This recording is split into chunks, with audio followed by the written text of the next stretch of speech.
India and China have decided to reopen border trade, but Nepal is protesting, this time over the Lepu Lake Pass. The Lepu Lake Pass is a high-altitude pass in Uttarakhand's Kumaon region near the tri-junction of India, Nepal and China. It is strategically important because it connects India with Tibet and it also carries deep cultural value as a part of the Kailash Mansarovar Yatra. Trade through Lepu Lake is not new.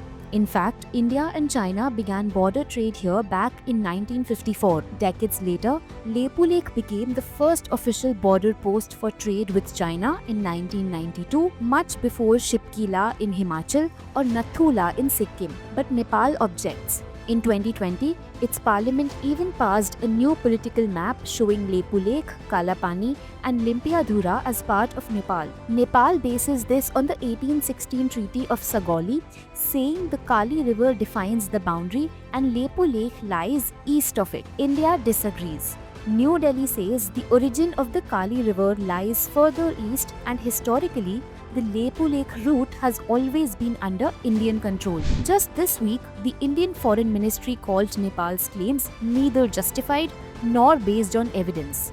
So while for India and China, Lepu Lake is an ancient trade route and a strategic gateway to the Himalayas, for Nepal it is a sovereignty issue tied to national pride. This dispute often flares up whenever India builds new roads for pilgrims or strengthens infrastructure near the border. The big question now is, can India, Nepal and China find a cooperative way forward, or will this remain a recurring flashpoint in South Asia?